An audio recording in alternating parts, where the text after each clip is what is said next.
Hello, Marissa. Hello, Jesse. So we're here in a recording because once again, I have trouble with Facebook Live.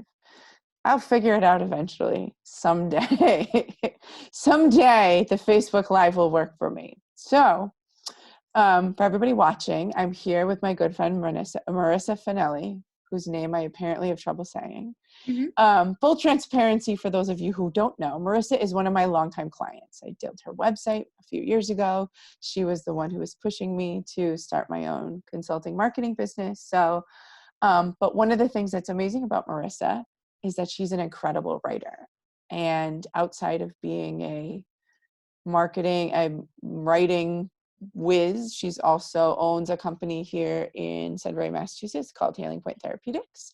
Very successful acupuncture practice, hypnoacu, among other fun and exciting things that you do. Did I miss anything important? Well, the mystical pop-ups. Oh yes, the mystical pop-ups is the other piece of this puzzle. She runs these really unique events that are one-time only type events where she brings in all kinds of Healers, psychics, mediums, all kinds of metaphysical practitioners who are amazing at their craft. And we set up events where they come in and we have wine and like amazing food. We're also doing these via Zoom right now due to COVID, obviously, but fantastic, like vetted professional psychics, mediums, healers, all kinds of really amazing people with amazing gifts. Yes, it's a great group. And they don't have trouble with Facebook Live. They probably So, do, aren't aware of it because they don't talk about it. with that said, let's talk about writing for a minute. Okay. So, that's why we're here. Aside of your business prowess, I wanted to give you some credibility. Marissa's also written a book about weird, holistic things that she's tried, but we'll talk about that at the end. Let's dive into the tips and tricks. So, one of the things I want to start with that you've done amazingly well at is your newsletters.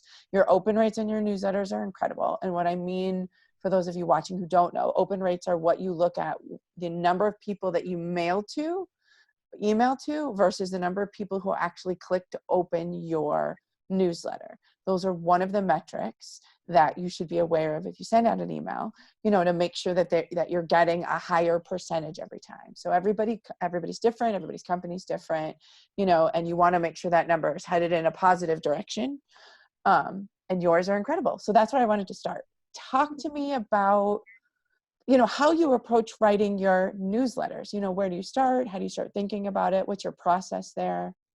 Okay. Well, the ultimate goal of every newsletter, obviously, is to bring in business. You want to stay at the top of people's minds, and you want to just remind them that you're there. And every newsletter should have, a method of a way for people to contact you. So that's the piece. That's like the more technical piece of it. But Content. Talk about the content. yeah, before all of that, the content has to be good because you need people to want to open your newsletter. So just a few things that I've learned throughout the course of the past 10 years running my business. Even right from the subject line, really think about that, because so many people are just like, new offer, spring is here. Yeah. People don't care about that. People are inundated with so much email these days that you have to have a hook that when they, so when they look at your email, they're compelled, they feel like this is something I want to open. So, and typically what I do is I have a message that feels very personal. So for example, thank you so much. Like just writing that in the subject line, instantly that person who's seeing that in their email is like, oh, that's for me. What are they thanking me for? Yes. I've written emails with subject lines of "I miss you." It's Oh, true. and it's true. I do miss my patients. But I've written emails with, and there's nothing complex about the subject line, but it's basically giving people a sense that you are writing directly to them. Because when you write spring newsletter as the subject line, everybody's like, meh, okay, that's, more marketing, just hit delete. But if someone looks, and I've done this myself, like I've had people send me emails where it says, oh, what we were talking about. And I'm Oh, like, yeah. wait, what were we talking about? And then I click on it and I'm like, oh, this is, it was a hook to get me to open it. But you do need that hook because, again, you need to stand out in some way because people are their inboxes are so full, especially now. That's Yeah. a great tip. The idea of, the whole goal of a subject line is to get somebody to open whatever email you're sending, whether it's your newsletter or it's email marketing communications to a new list of somebody. Getting creative with those subject lines are always a great place to start. One of the things that I recommend to people, if your list gets big enough, test them. Test different types of formats with them. I know yours, you usually try to use something provocative. Is that an appropriate word? Yes. Not more creepy than other things. We're going to keep it PG for Okay. now. But the idea of, reaching out and saying, I miss you, or, hey, did you hear about this? I mean, maybe that one's even borderline, but with newsletters too, one of the things about email providers that I'll share as a secret tip for those of you listening to this, you change them up. So don't always have the same one. Change it up, change the order of things in it too, because you'll get caught in people's spam filters. So you want it to look fresh, you want it to look new. I know you do a good job about that, so I've never had to remind you of that. But we're talking about actionable marketing tips and tricks. So good. So when you're planning the content within the newsletter, I know, again, as a writer, you tend to write a lot, but how do you come up with, and now, especially with everything going on with the COVID and sensitivities are high, you talked about getting personal a little bit too. What's your process for how you communicate in those newsletters? Well, I think the first thing that people need to realize is that the connection that clients have with you, it's with you. It's not necessarily with your business. You are first and foremost. So for me, like, I always have something sort of personal in my newsletters. Actually, the highest open rates I've had have been things like me being on vacation and being like, hey, here are a few vacation pics. Here's me sitting on the water, drinking a glass of wine in Venice. And people love that. They feel like, oh, my friend is emailing me these pictures. It feels like again, it's that connection. It's good to keep them timely. Again, I'm not going to send out a newsletter right now about, being in Venice when it's, the whole country shut down. So of course that's going to be a topic of conversation, but I mean, you could send out a picture that says, I wish I was in Venice. Well, yeah. maybe not even now because they have the same challenge we have, but. Yeah, no, I could definitely do that, but you want to kind of bring up what's at the top of everyone's minds right now. The sense of like, we're all in it together. So my newsletters lately have had they've had a huge open rate because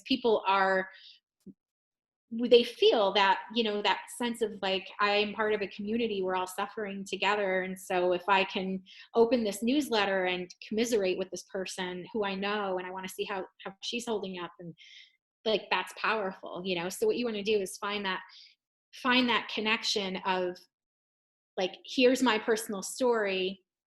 How can it connect to you? So for example, like for me, I treat a lot of anxiety in my practice. So when I find myself in a situation where I'm like, this is anxiety provoking, I am suffering, typically the first thing I think is, this is great for my newsletter, because, if I post about how I've had insomnia over the last month and I've been having these terrible nightmares, like I will get so many people who will email me back and be like, you know what, me too. Like, I really need to get in to see you. I'm going to book because like, I didn't realize that this was something that I can take care of with acupuncture if they haven't seen me for that before. That's actually a good segue. One of the things that you and I've talked about a lot over the years, actually, as we work on various marketing projects, is the idea of digging into, and I talk a lot about this in general, is digging into the pains that your client and prospects are feeling and being able to really understand how to write to attract those people. And I think, for you, you do such a great job to exactly that point. You understand very clearly within your target audience, the people that you want to attract, what they experience and how that relates back to your services. Mhm.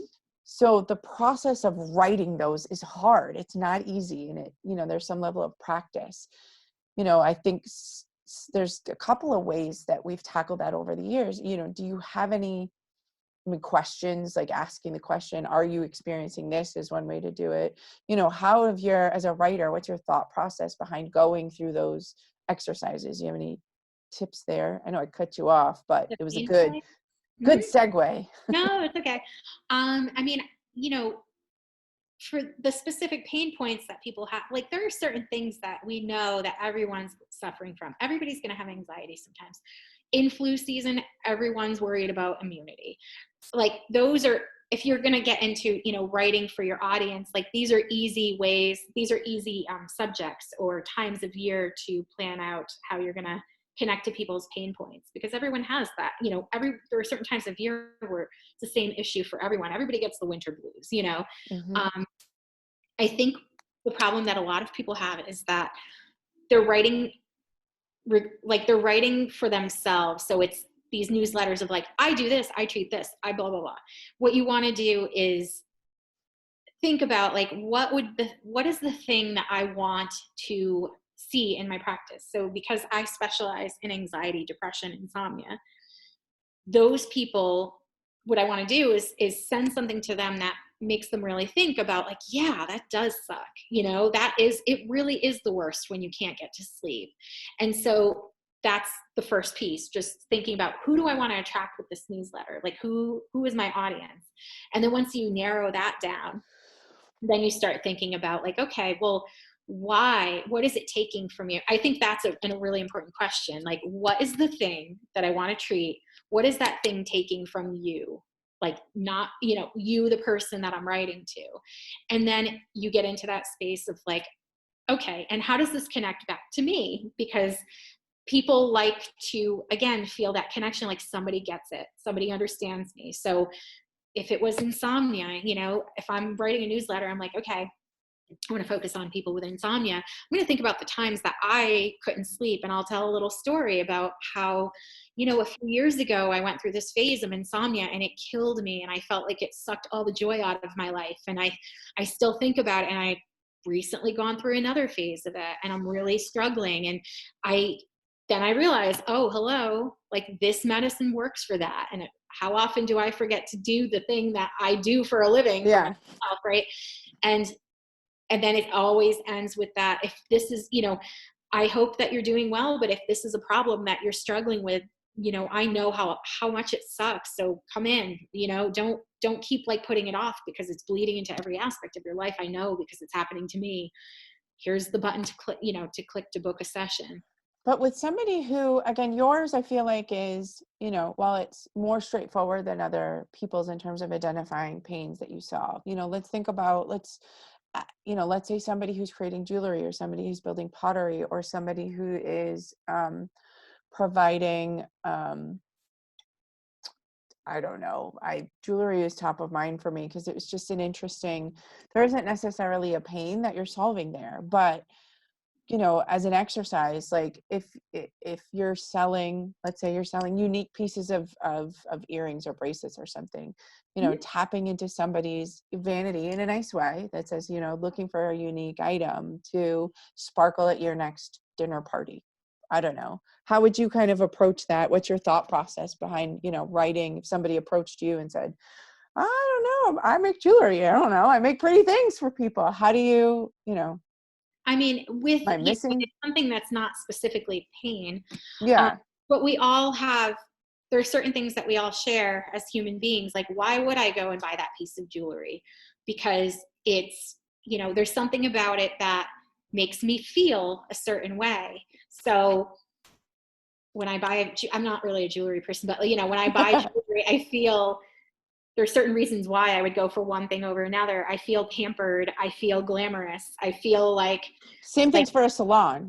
I know, again, you enjoy coloring your hair upon occasion, mhm, various colors over the years. Like mhm. what, from a salon's perspective, the ability to come in and say, be gorgeous today, or, thinking about these needs, wants, desires that people have. Mhm. So, I mean, we're vain creatures, and we all crave pleasure. We crave people paying attention to us. We crave looking in the mirror and really like there's so many things that we all have in common. We all have that same desire. And so like thinking about the desire that, and you should know, because if you're in business, you should know this is what my product does. This is what it offers. It's not just a piece of jewelry. There's so much behind it that creates that desire for people to want it. And if you don't have that, then you should not have a business, or you need to look at your product and say, is this a product I should even be selling if nobody's getting any pleasure out of it, you know? or ask for help too. I think the other thing is, like, some people starting out, it's hard to kind of dig in. You've been doing this for a while. I've been marketing for a while.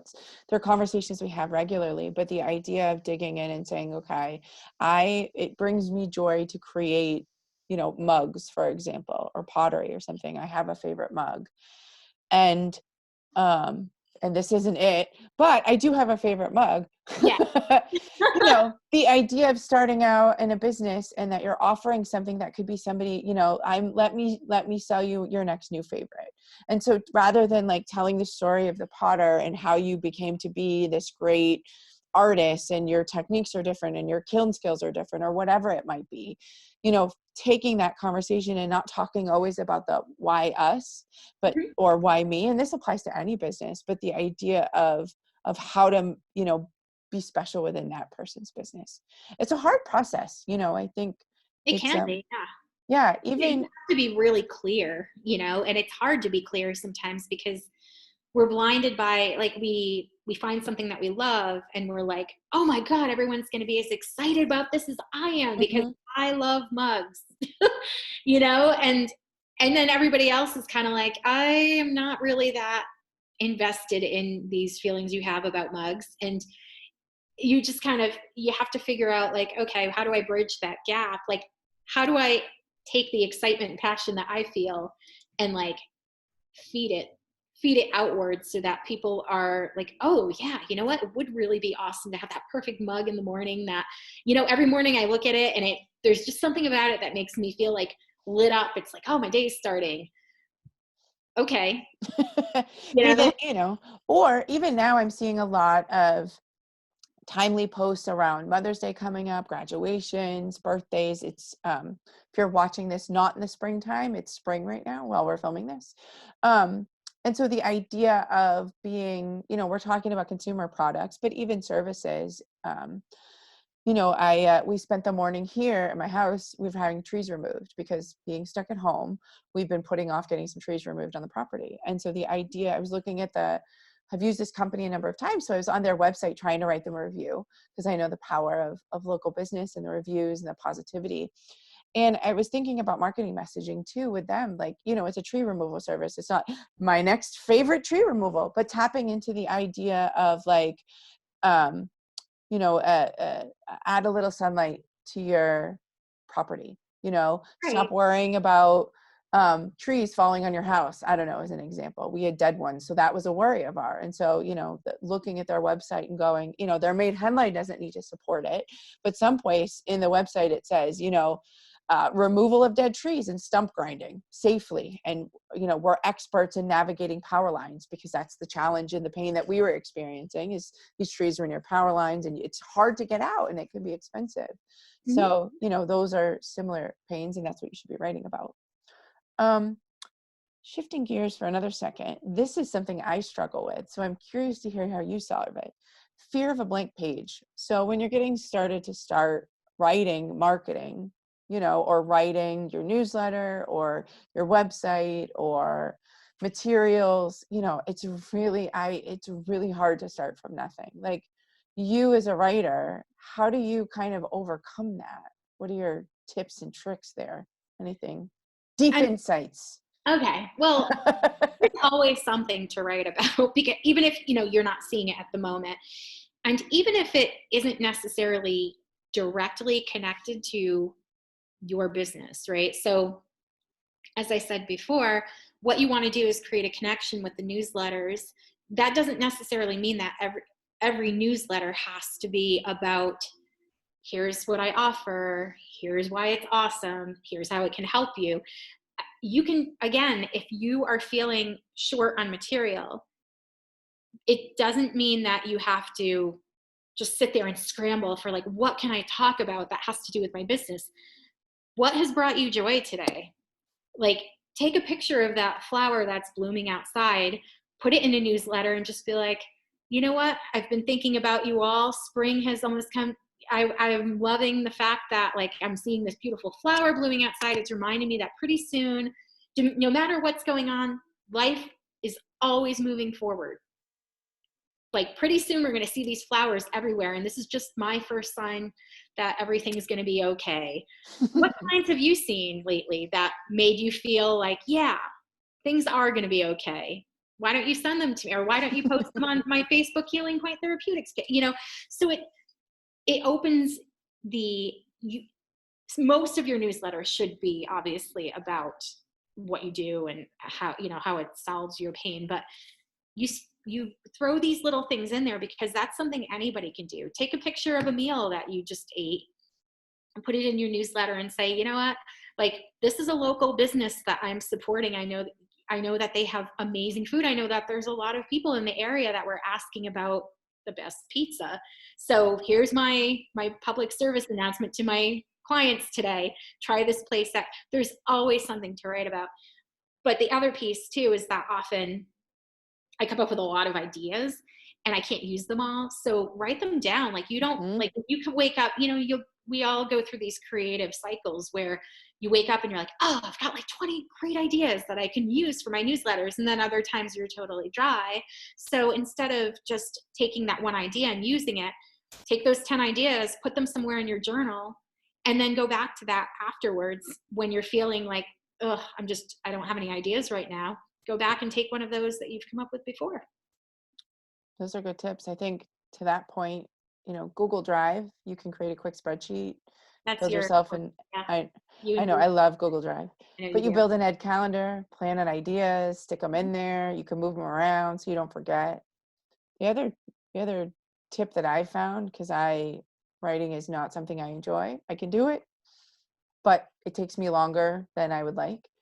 I talk to text because I'm much better at talking. So that's another sneaky trick, because you just spouted off a whole bunch of stuff.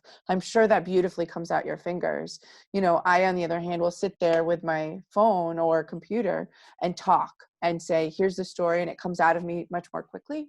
Then I can take that, throw it in a Word document and edit it out, which makes things easier too. So that's another useful trick that I've used. So, yeah. Wow. Because it's like we use all these different parts of our brain when we're writing, and it's kind of triggering a different part of your brain. So just from the perspective of like, it's kind of like almost going to a different place to get the juice, you know? Yes. Yeah, there you go. You end up with a tasty beverage no matter what. Exactly. Thank you. Any other last minute tips? Otherwise, I've enjoyed chatting with you per usual. No, I mean, I would just say, whatever you do, stay consistent. People will send out a newsletter and then they're like, oh, I haven't sent one out in the last, 7 months. And it's like, to build relationships with people, in all relationships, you need that sense of consistency. People need to feel a sense of built trust where you are reaching my expectations. And so the more you do this and the more people expect to see your newsletters, the more they will open them. And then the deeper the connection, and you are going to find that these people they're going to start looking forward to it. Like it's going to feel like a pen pal. Like, I can't wait to open this. So that reminds me, I don't know if I've talked about this before, but aside from your newsletter, I get a newsletter from a local restaurant here. And I think I tell everybody about it. I love their pizza. Their food is delicious. They've been around for 50, 70 years or something like that. The newsletters are hysterical. And I don't know if he means to be, but they're so consistently everything's in caps. There's always typos. He has this fantastic red and white background in them. But the consistency, in the beginning of this, again, supporting restaurants and local businesses now, we literally have gone to him 3 or 4 times because he explains their, process in terms of like keeping things clean. But his emails, his newsletters are so consistent in terms of like the menus at the bottom, his commentaries at the top. There's always some sort of like ridiculous joke in it. He was giving out free toilet paper with meals. There's always pictures of his dogs. It's like without fail, I open it every single week because I get a kick out of it. And so to your point, consistency, even if you can't commit to every week or even every other week, once a month, say this is my monthly newsletter and own it. And it doesn't have to be perfect. There can be typos in it. Right now in marketing in particular, there's a lot of forgiveness, being personable, approachable, thoughtful. That's what I would recommend too. So you, just to end on a little promo for you, you're doing some writing services. You want to get a quick 15-second commercial on what you're doing and what you want to offer folks? Sure, thank you. So I have just started doing write-ups for, in particular, holistic practitioners, for people that are struggling to describe what they do. The way it works is I try out your service, even a little mini session, just so I understand what it is. And then I write it from the perspective of the customer, but I write it in a way that you can use it on all of your social media platforms. You can use it on your website. I'm really good at being able to basically look at your service and to really blast out what's amazing about it and what makes it special, unique, and why it's valuable. And I'm also really good at being able to see like, where are you lacking as far as describing this service so that you're sabotaging yourself, and you're confusing, unclear, whatever it may be. So it's, a full write-up. It's some excerpts as well that are a little bit shorter that you can use in all of your marketing. And then I write 3 reviews for you online, and I will provide 10 Facebook blurbs for your social media posts. Cool. Because I find that this is what people really struggle with. So they don't have to write for themselves. Well, and they can find you Healing Point Therapeutics on your Facebook page, contact you there. They can go to healingpointtherapeutics@gmail if they have any questions for me. Cool. Yeah. Good. Well, excellent. Thank you very much, my friend. All right. Well, I will see you on Facebook, I'm sure. You will. Talk to you later. All right. Bye.